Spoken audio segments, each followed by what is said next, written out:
Hello, my name is Adrian Hyde of Adrian Hyde Photography, and today in this fantastic Friday episode of Photographic Friday, I'll of course be updating you in the PICZ world.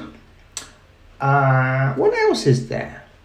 I'm going to do this in one take. I'm going to do this because I haven't got the time.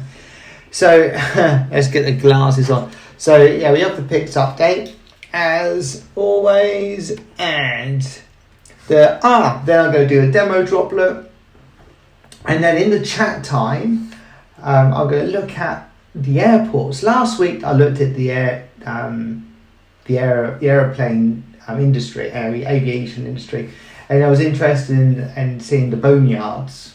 And this week I'm going to look at the airports because they're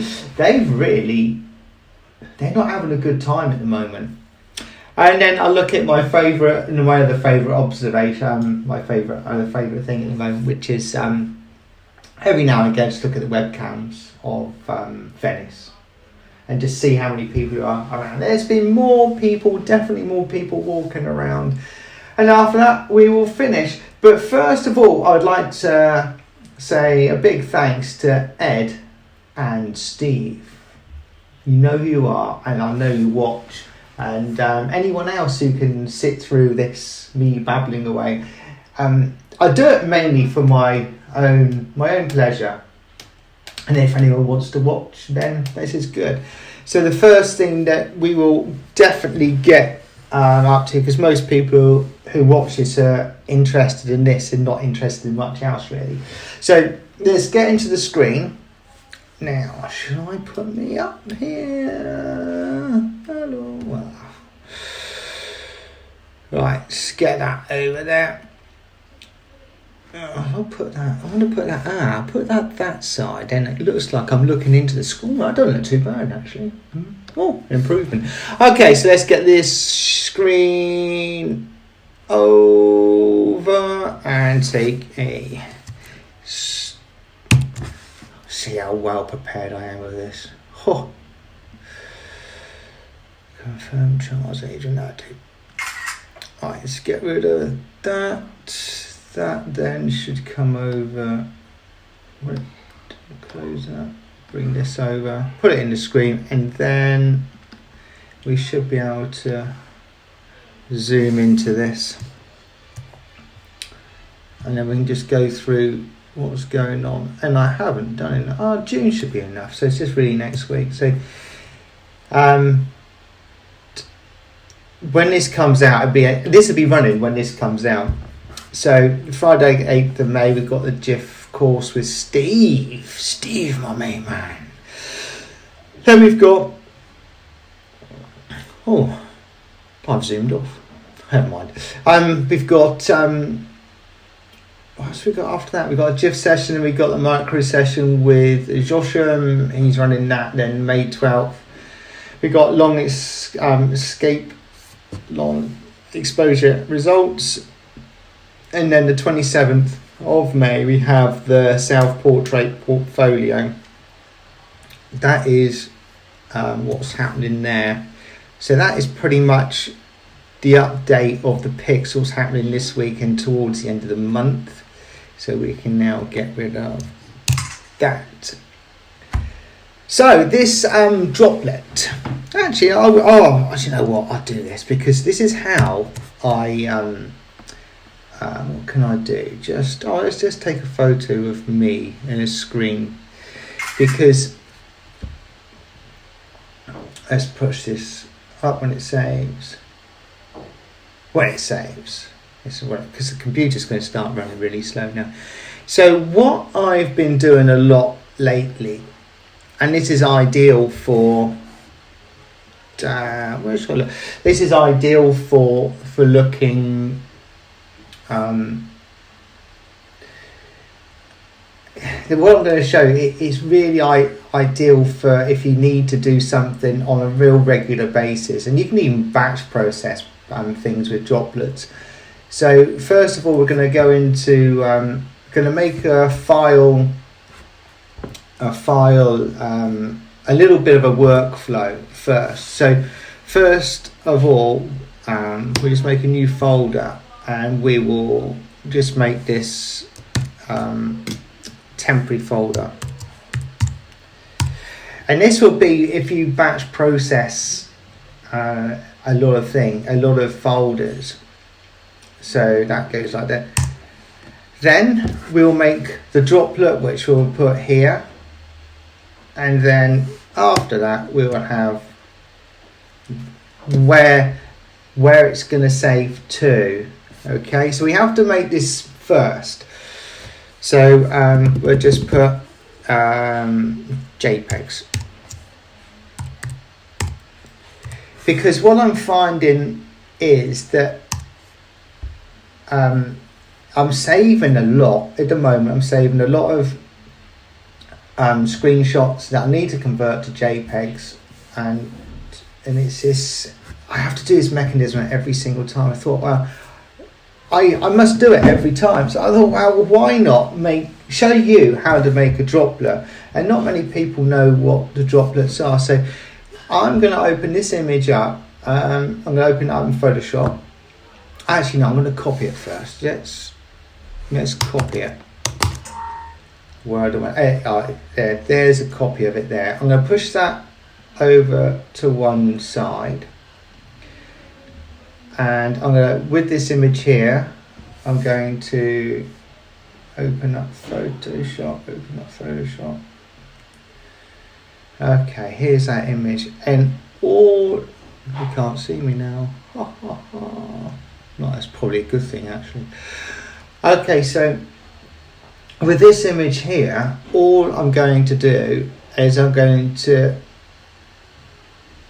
create an action, and then I'll create the droplet. So what happens is you drop the file onto the droplet, and then it runs an action. But at the moment I haven't made that action yet. So let's go and make this action. I bet it's in button mode, right? It's in button mode. Take it out of button mode. And we go down to here, and it says new set. That says new action. I don't want that. I want new set, which is this one here. A new set. And I'm just going to call this JPEG conversion, because anything I put in here is just going to convert to JPEG. So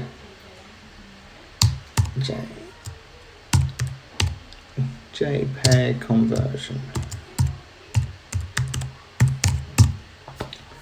That's that, and that will go right at the bottom here. No doubt that will end up. Let's get rid of this. Oh no. I've already done one. So I did this earlier on. Okay. Right, let's rename it something else. Yeah. PICZ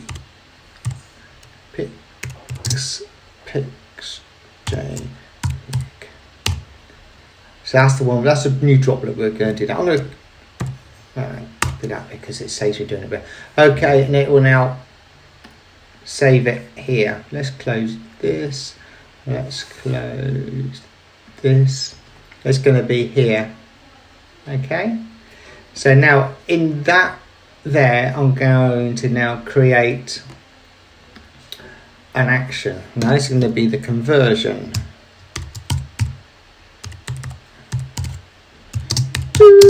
JPEG, and I'm gonna give it a color. Let's give it violet. Nice violet. So after we've done it and we then put it into button mode, I'll put this here. I've dragged it at the top so we can see where it is. I don't always have that at the top, so we're going to record this. So everything we do now is going to be recorded. So it's layer 1, which is not the best because normally it will look for a background, so this matches may or may not work. Normally you want background at the background here. Now it should work with everything, but for the purpose of this demonstration I think it will be fine. Okay, so let's just run it. So all I'm going to do now is go up to select, not layer, here, save as, and then I'm going to save this as a, not PNG, I'm going to save it as a JPEG. And then I need to choose where it's going to go to. And we want this file to go into downloads, desktop. It's on the desktop. Temporary JPEGs, not that one. Is it JPEGs? Can't remember now. It's below, isn't it? Would be, wouldn't it? Let's put it in JPEG. So yeah, I'll put it in. Let's see what this one is. Hang on, because I've got something else over. Yeah, I'm just going to put it in JPEGs. Go in there, okay. And we're going to save that. And then ask it what size. So here you can just specify the size. And for a lot of stuff I do, when I make the thumbnails, I need it 3, but I'm going to keep it here at 10. But you can move this quite happily around, so just keep it at 10. Okay. And then I'm going to close this. So then I will then close the image, close, and that's finished. So now, unfortunately, it's still recording. We need to get back to Photoshop again. So what I will do is drag this into Photoshop again. It will open up, and then here it is, still open here. So now we can stop this, click on this, and bin it. We don't need that. So now we can do this, conversion to JPEG, do this, and I'm going to drag that up to the top. So now it will be at the top of the button mode. I'm going to put it back into button mode, donk, and it's here. So let's move that out of the way. Let's close that. So just see if it did save in there, and it did, it's there. I'm going to get rid of that now because I don't need it. So we're going to go back into Photoshop again.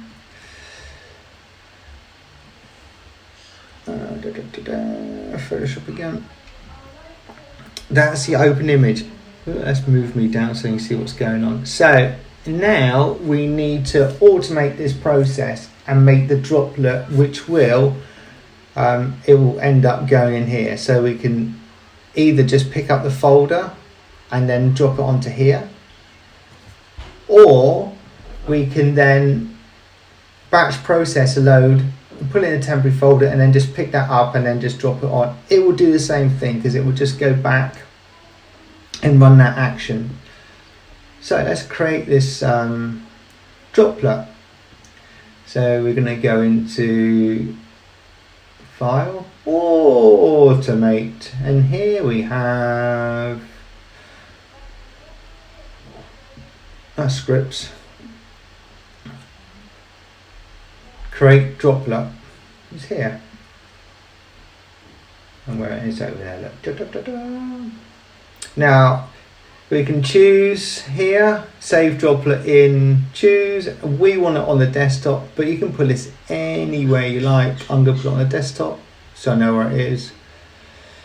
You can give it a tag and give it a color, but it's going to go on the desktop. And you need this one not ticked, this one not ticked, suppress all file engine. You don't want that one ticked, but you've got to do that, stop for errors.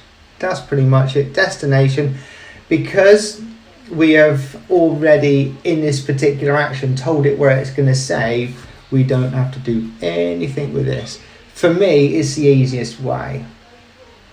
You can go in there and do it, and then you can rename all this. I just don't. So, okay. Now, it's created the droplet here.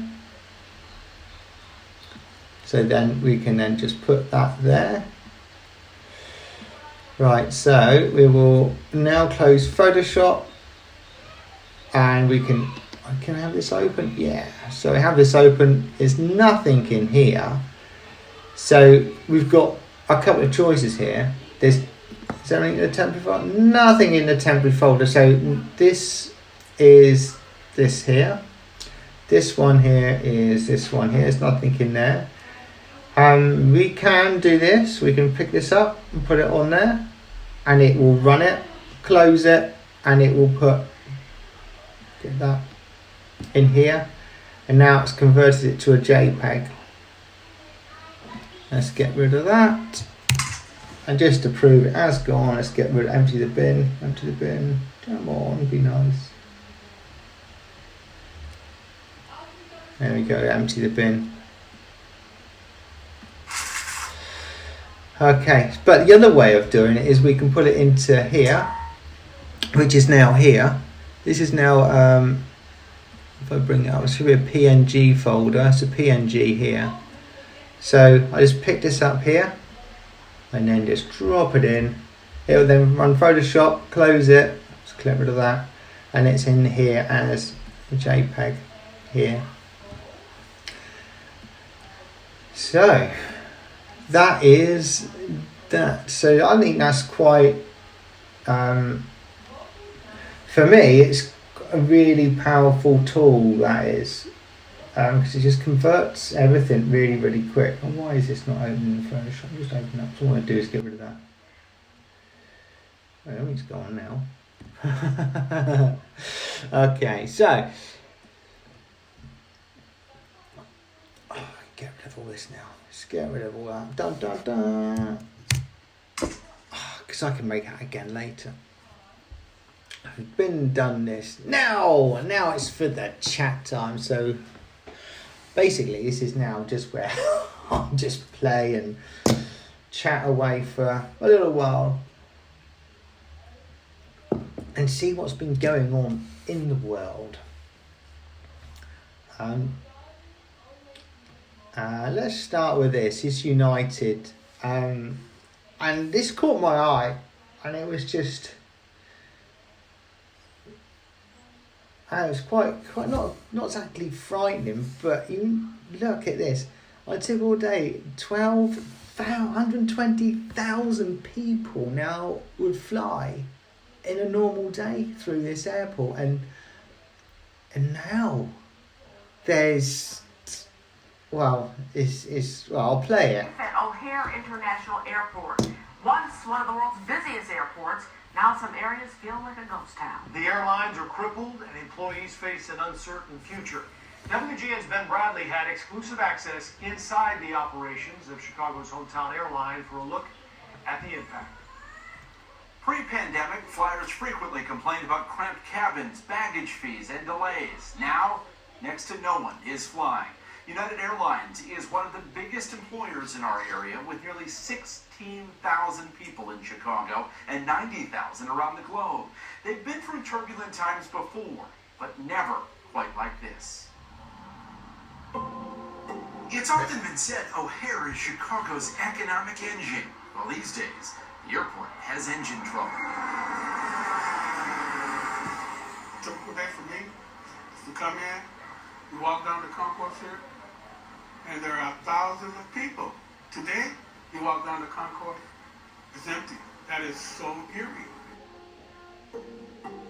Shops are closed, gates are empty, planes are parked. Customer demand, of course, is down, and it's a reflection of what it looks like behind us. We're seeing a lot less customers every day.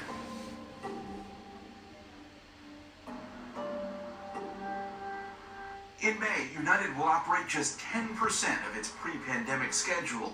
What's that look like at O'Hare? Well, United flew 120,000 people in and out of Chicago every day before the outbreak. These days, that number is down to just 6,000 passengers a day.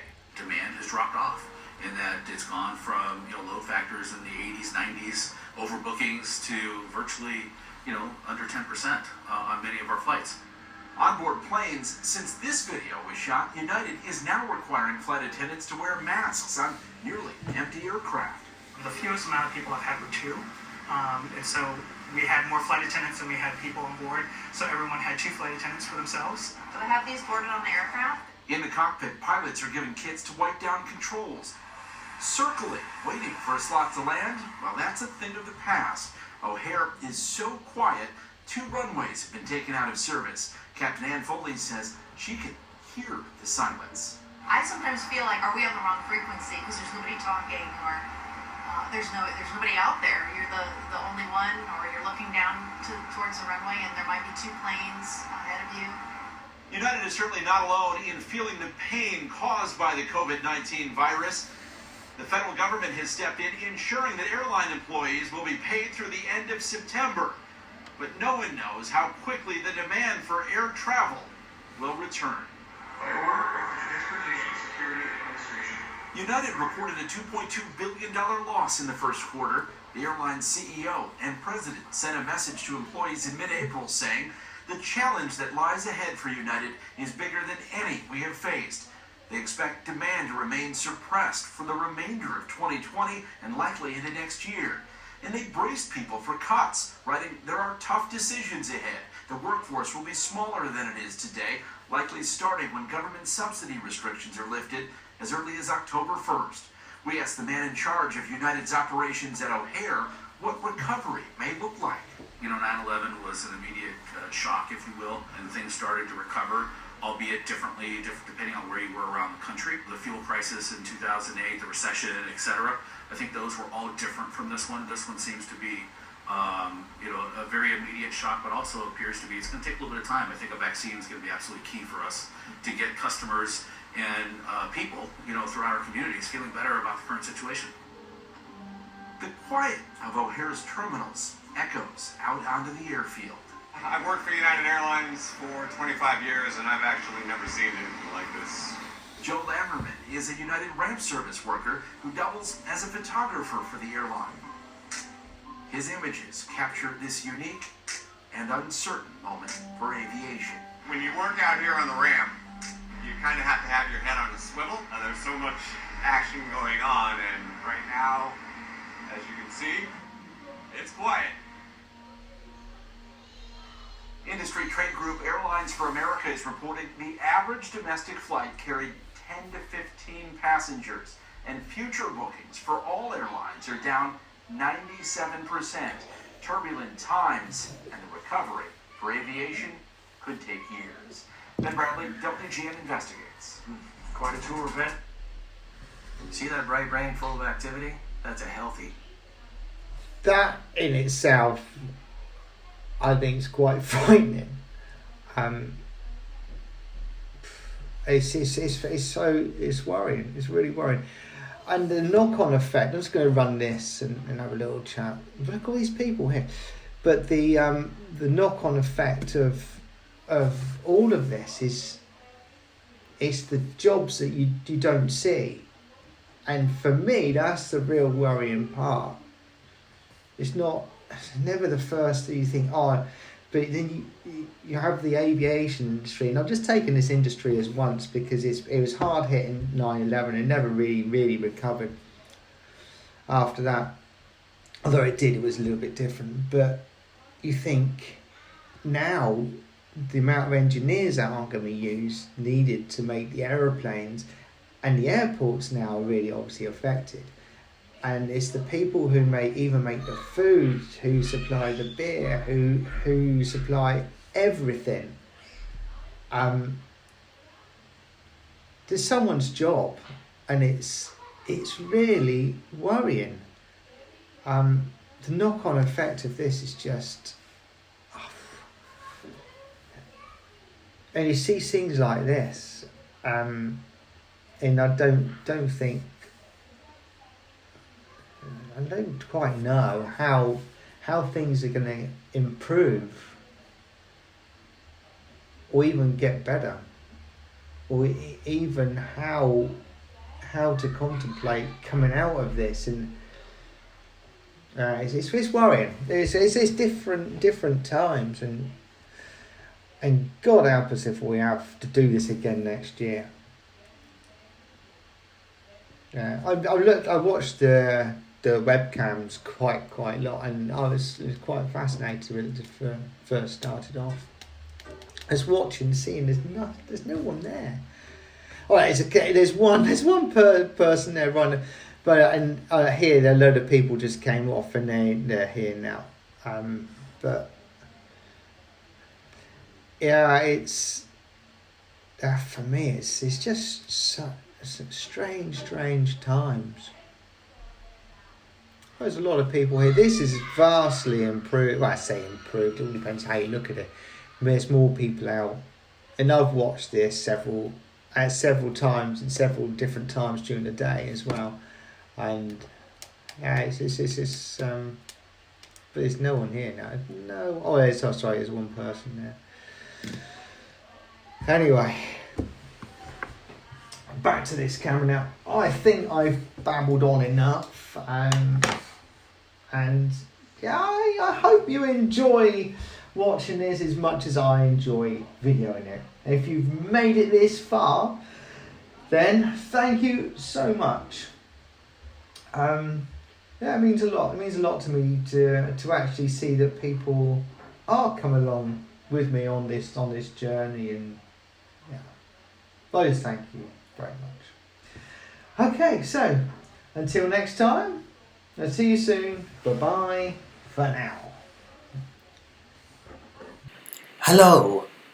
Sorry, I almost did everything in one recording, but this is just a little bit of an extra one, mainly for my own personal pleasure, as most of this is. So all I'm going to do is just shrink me down a little bit. So here, oops, not going too far.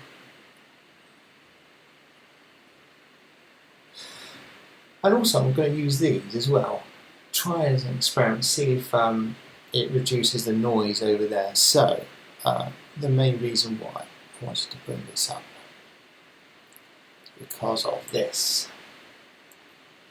I always look at the numbers every single day. So here we are, let's go and find it here. Switzerland, 0.30, 29,000. But this is really looking good now. Come on, you Blues! Looking really good. This one is England, 2.8. And I just jumped back to Switzerland. I think they're about 15 days behind us. 15 days. April 7th, I think we were around here, April 6th,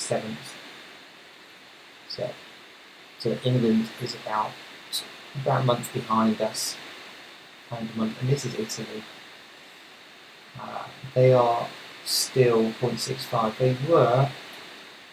They are getting better slow. It's dropping off a little bit, and this is slowly improving, but they're much slower than percentage-wise from what Switzerland is. So that was the bit that I wanted to look at.